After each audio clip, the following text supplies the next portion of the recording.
What is up, YouTube? It's your boy Unruly here, and welcome back to the channel. And today's video is an extension to the tips and tricks series that we are doing. And today we are talking about guns recoil and typical sights and stuff that you want to be used. Today's gun tips: improving your aim, improving recoil control, and what kind of sights and stuff you want to use for your weapons to increase your efficiency with them, improving your aim, shooting straighter, tracking better, and whatnot. And some tips that I use to help with my aim and whatnot. I will be going over controller, and I will be going over mouse and keyboard because they're completely separate inputs. They both react the same when it comes towards sensitivities and whatever argument else you may bring between the two inputs.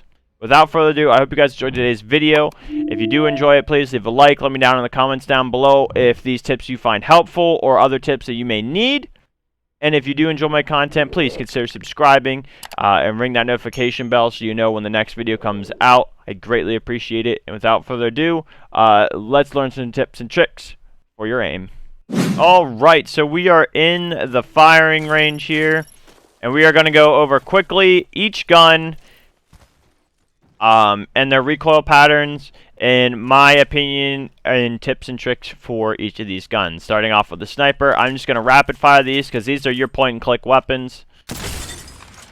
The Sentinel is a little special because you do get to charge it. If you're going to use the charge mechanism before a fight, make sure you're hiding behind cover, and then charge it, and then proceed to do the damage. For a Sentinel, of course, you are using a sniper rifle, so every scope here you see is viable. Personally, as a controller player, I don't go anything past 4 times when it comes to it, but you are more than welcome to use the 6 times. I don't like the 6 times because I can't really zoom in. I'm stuck to one kind of scope. The 4 to 10 is very clunky. The scopes are generally up to you. But the Sentinel is the only thing, like I said, it's point and click. I just recommend don't charging in the open. Some of you may think it's a no-brainer, but when you are charging out in the open, leave yourself vulnerable, whatnot. I see it a lot. The charge rifle. Charge rifle is whatever you want. It is a hit scan weapon. You cannot miss with this thing. If you are missing with the charge rifle, it is simply you are tracking wrong.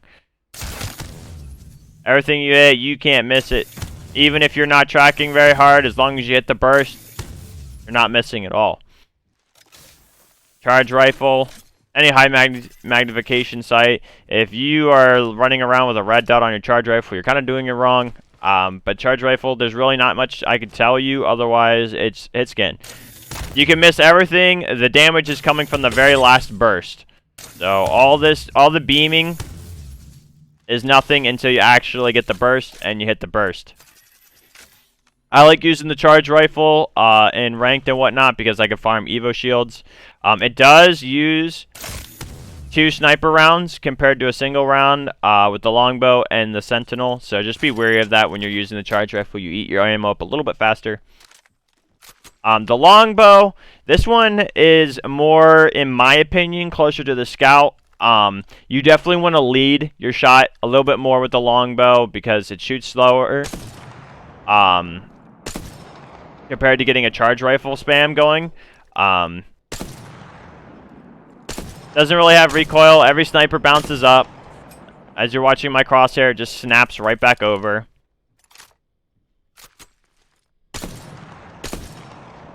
This is the only sniper in the game where you actually have to worry about having a stock on it. So when you're carrying a stock, obviously what the stock says is it's really large recoil reduction.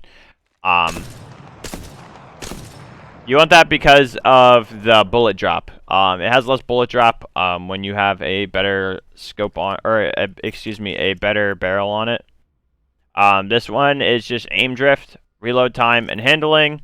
That's what the stock does when it comes to the sniper. So you reload faster. Aim drift is when you're AFK, just staring down a target. The better the stock, the less it does that. But usually when you are in the sight, you're shooting at someone. For the Longbow, if you're at close range, I recommend quick scoping with it. In and out motion. Especially if you're crouching, you're able to hit those no scopes a little easier as well. Same thing with the Sentinel. If you're close range, in and out quick scoping. We've all played Call of Duty. We've all seen the phase snipers, in and out, quick scoping. Adding a crouch to it, you're more likely or not to hit a no scope because of the smaller cone. That's gonna do it for snipers. R99 recoil pattern is quite different compared to the car, and I'm gonna tell you why, because they're the complete opposite, and you're gonna see that momentarily. So R99 goes straight up and it jiggles left and right at the top. So what I do with the R99 is pull and down to the right a little bit, and left. You can pull down to the right and left and wiggle your stick a little bit on controller. Here, I'll show you guys my reaction to that. Little bit of a wiggle and you're okay. Mouse and keyboard, I'll show you in a second here. It's really simple. It's pretty much just pulling straight down. Pulling much straight down. There's not much to it. Now, a trick that I use personally is I combine strafing with all my gunshots to combat recoil. Now, this is using me with the mouse. Pulling slightly down. With my mouse, I kind of just like move my fingers and pull my mouse back. I don't really like pull my arm back. That's all you really gotta do. You don't have to pull it very hard. Now on controller and mouse and keyboard, you can do the same thing with the movement. Combining my aim with it to create just a straight beam. Moving slightly left or right actually reduces recoil, vertical recoil. So strafing left and right reduces vertical recoil to almost nil. Which is why you'll see players strafe back and forth when shooting, because my gun's not moving up, it's going left and right. So you pull it down slightly and you move left and right, and there's just straight beam. Not pulling down, nothing, just straight beam. You do that with mouse and keyboard as well. R99, the 301 is arguably the easiest gun to master in recoil. Hardly moves at all. This is me on mouse. Same thing with the R99. You don't have to pull down very far. Very minimal. Straight aimbot, it almost looks like. And with each variation of the scope, each of the sights, obviously SMGs, you use the 1x, you use the iron sights. Some people use the 1-2, some people use the 2x bruiser on the R9. It's not for me. Personally, I like using the bruiser or the 3x ranger on my R301. Really easy to shoot. Both inputs. Really just pull down. Again, left and right trick for each weapon works for all weapons to remove that vertical recoil. B2020, vertical recoil, that's it. Hardly any at all. Just tapping it. It's really... Mouse and keyboard, you might be able to shoot a little bit faster than controller. Got it. R301. Now pulls up and to the right. Very, very obvious that it just strafes to the right. So with any recoil pattern, when it goes off to the right, you just pull it left. And it's a beam. Add movement to it, left and right strafe. You're shooting an absolute laser. Left and right strafing. I recommend left and right strafing for anyone. It makes you harder to hit, and it reduces the recoil on your weapon. Works for every weapon.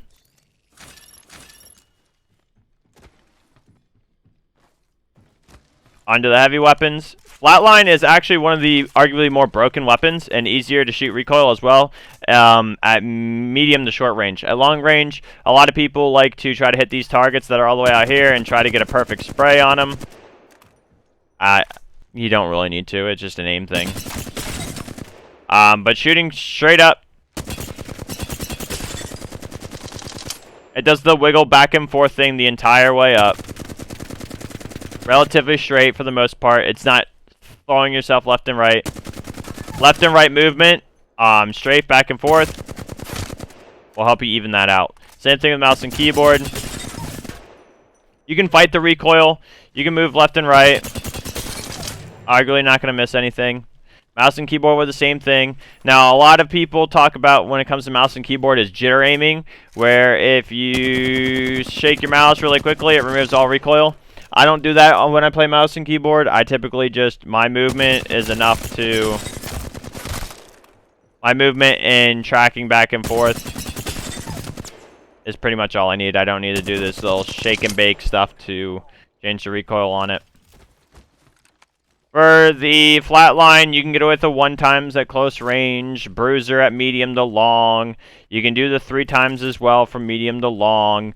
Some people even use the 2 to 4 and change the zoom on it. All works the same. All up to personal preference. M-lock is vertical recoil for both. Straight up. Single fire. Straight up. All you gotta do is just pull down slightly. That's all you gotta do. Nothing to it. Nothing to it. Prowler, same thing. Vertical recoil. And you're gonna be up close and personal with the Prowler, so if you're shooting at range, expect it to pull up. But you're really supposed to be right here with the Prowler. Vertical recoil, you just pull down. Nothing special on it. Now, 30-30 repeater, same thing. Vertical recoil, it's gonna hop up. Pull down when you shoot it. Nothing. And like every other gun, you crouch to eliminate that that larger bloom on it, and you can actually hit more no-scopes better with it.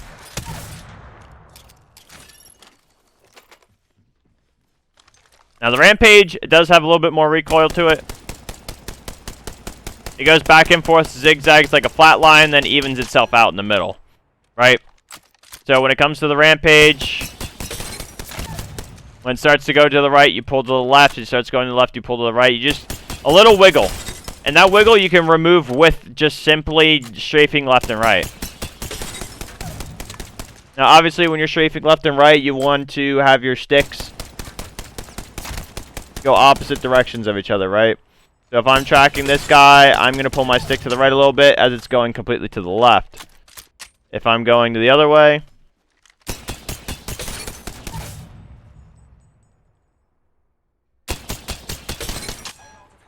there you go. Same thing with mouse and keyboard.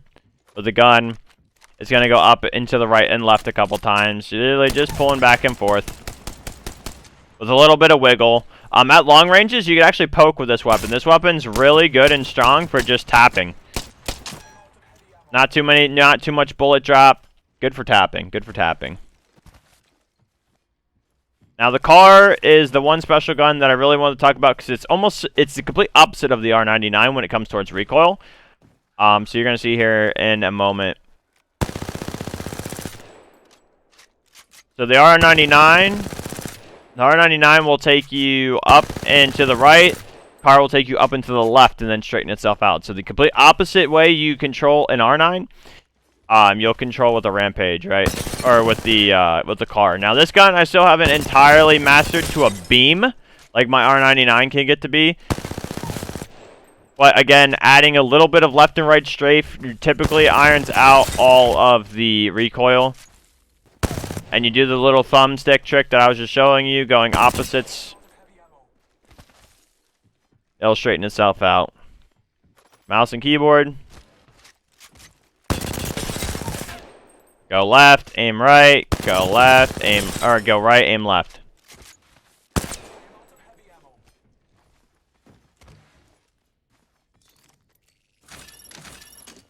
L-Star, this one jumps a lot. This one jumps a lot. I'll be honest with you. On controller, this one jumps out a lot. So without even fighting it, it goes up and down.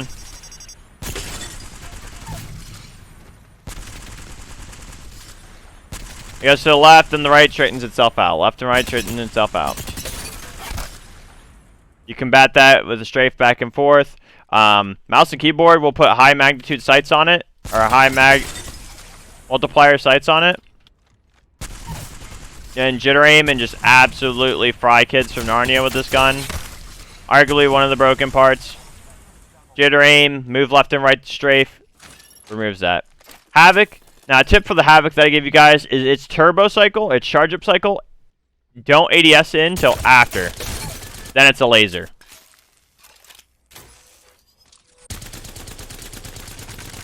So it does the little snake thing, left and right, like most guns.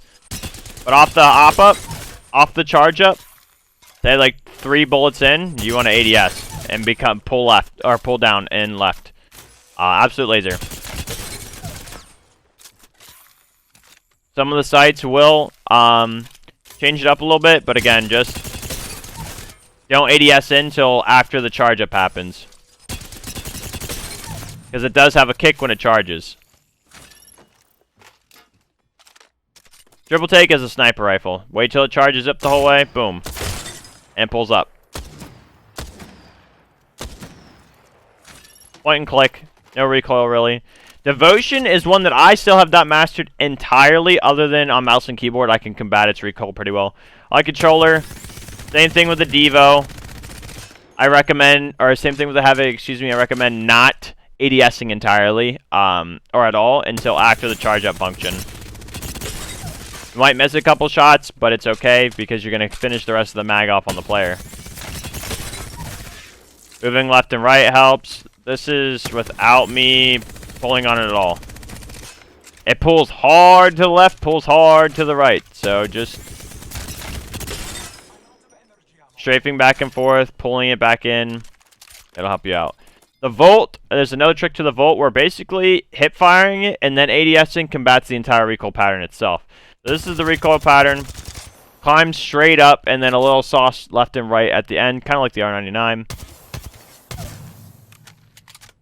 But after ADSing, I believe it's after ADSing for a little bit, you can actually just straight up beam.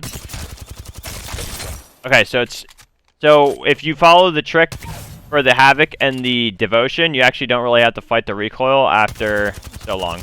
Kind of just straight beam. You notice there it climbs up a little bit and then it just beam. Compared to just letting it fight the whole way. So if you un-ADS a little bit and then ADS, it actually eliminates most of the recoil. So for the Volt, it's a straight laser beam. You just pull down, you pretty much beam anyone you're looking at. Adding left and right strafe.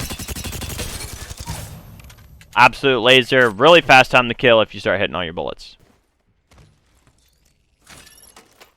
The bow right now, I can give you these tips and tricks for the bow. It's literally just point and click, really. Very little lead time, but the sights are bugged right now. You're not supposed to see the iron sight. There's actually a Reddit thread that this is an upcoming patch. You're not supposed to see the iron sight in here. So there's a lot of clutter inside the scope. So I'm actually not using the bow right now. But typically the Bruiser was my favorite sight when I don't have all this iron sight. There's just so much clutter involving using the bow, so I don't use the bow. But I personally use the Bruiser for it. The red dot's okay. The hollow is very ugly. The hollow is really the same as the red dot that's already on the weapon. And the 3 times, like I said, there's just too much clutter in it right now. The iron sight is actually a bug that'll get patched soon. Shotguns. Now, shotguns is a per player kind of thing.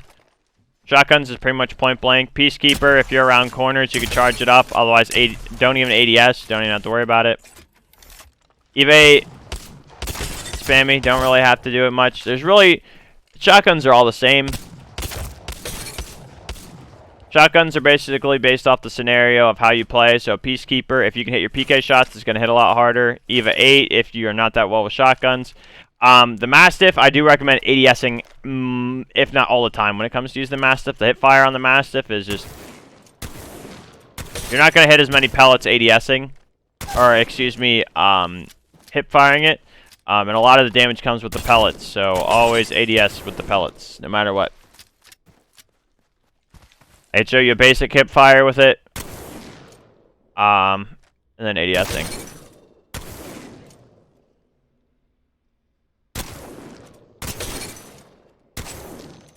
ADSing, you typically hit an extra 2 pellets. So hip fire, ADS. Hip fire, ADS. You hit more pellets ADSing. That's a tip for the Mastiff. Always aim down sight as much as possible. You can flick on mouse and keyboard and controller. You can pretty much flick with the Mastiff. Though most professional players don't recommend flicking. I do flick with it. I ADS and track people with the flick. Shotgun fights, they recommend crouching and to dodge their bullets and shoot. Crouch, shoot. Crouch, shoot. But each person takes a shotgun fight in their own way. Kraber, no recoil, or no bullet drop, really, for the most part. Same thing as you treat it as a longbow. Scout, all vertical recoil. Double tap. Single fire, all vertical recoil, just pull down. Alternator's got the gold stock, gold stabilizer. It's just going up. Pull straight down, straight beam. Spitfire with the gold attachments, typically just straight up. Just pull straight down. If you aren't combating recoil at all at this point and you get to this weird curve, you just need to un-ADS and try again. Because just pulling straight down, it's an absolute laser beam. Mouse and keyboard. I'm barely pulling down. Like I said, I just pull a little bit. Fine. You can jitter aim it if you really feel like jitter aiming is necessary. But it's really not. Warm up for each guns. That's one thing that was requested for this video, is how personally I warm up with each weapon. As I just grab it. I grab it naked, barrel, and stock-wise. I get my preferred sight and a gold mag on it. Because of the faster reload, auto reload if you're playing with, if you're working with two weapons. The reason why I don't grab a stock and a stabilizer is because if I can beam someone without a stock, imagine how straight it is with a stock. Imagine my aim, or the bullet drop, if I could beam someone with Narnia without a barrel stab on it, imagine how straight my shot is with a barrel stabilizer, you know? So it comes like that. A lot of people arguably don't warm up with a magazine and think, okay, you should warm up with the weapon at its most naked. And that's fine too. That's fine too. Personally, I like to have the full mag on it because I like to follow my recoil the whole way through. Because how often or not you stop shooting in the middle of in a fight, you know, unless you're playing in and out of cover. Typically, you're expelling a whole mag onto somebody. Same thing with assault rifles. I grab a preferred sight and a mag. If you can beam someone without a barrel stabilizer, you can beam someone with a barrel stabilizer.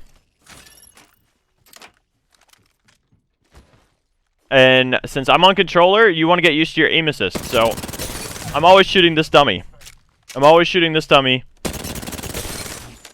A tip that I started incorporating with myself is actually warming up without aim assist.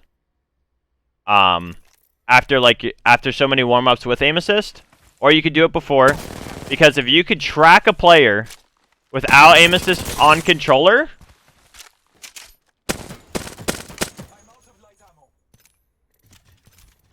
and then you turn aim assist on to where the computer helps you a little bit, then you're going to be absolutely beaming, absolutely tracking everyone. It's a warm-up I've been experimenting with, but as a beginner player or someone who's trying to improve their aim, I recommend, if you're playing on controller, play with aim assist on. Rip this dummy, because you do not get aim assist on these targets. You don't get aim assist for these targets back here. You don't get any aim assist for these targets in the back, but you do get aim assist on the front target here. And that's what every player that you're going to run into is going to have aim assist unless you are at range, like sniping. And you really don't get that aim assist. So, get the feel with aim assist on. And I do that for all SMGs, all assault rifles. Now, the Wingman's a little different. You can use the Wingman to practice with aim assist and without aim assist when it comes towards snapping. So, when you're flicking on the targets and trying to get headshots and work on your tracking with the Wingman, build a muscle memory to flick. I do it because I want to try to consistently hit headshots because of flicking with the Wingman. Adding strafes back and forth, duck and diving. you really get to experiment with the firing range. And then I use these targets for flicking and precision. You'll see a lot of videos on TikTok. You'll see a lot of videos on YouTube. Where some of your favorite professional controller players. Two that come into mind is Verhulst and Jen Burton. For Apex Legends, if you don't know those guys, look them up. They're really good controller players. They like to use no aim assist in their warm-ups and flick onto each target.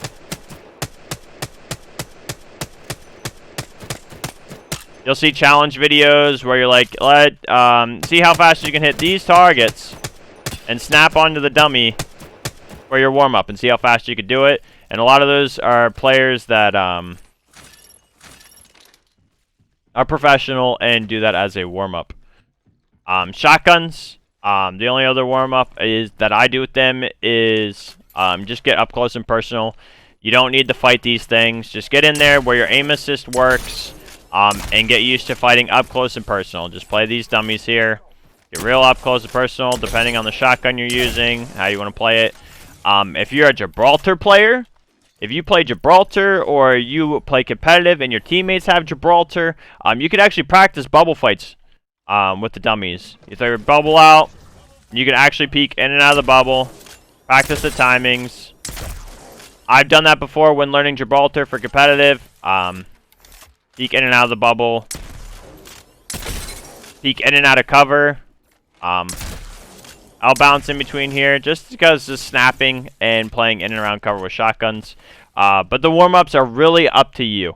Mouse and keyboard players, you can do the same exact thing that I was doing for each of the targets. Now, obviously, you do not have aim assist.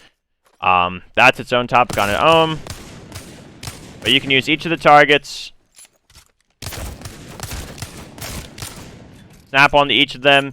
Everyone has their third-party softwares that they like to use, whether it's Aim Labs or OSU or Kovacs. They all have aim training programs for that. The firing range is all you really need, in my opinion. You use tracking on these targets here that are moving.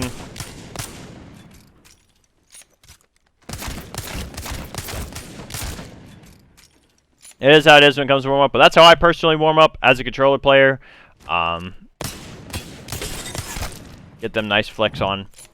But I hope you guys enjoyed today's video. I hope what you found in here helpful. Again, if you did, leave a comment down below what other tips and tricks you'd like to see. I hope you guys enjoyed today's video, and I'll see you in the next one.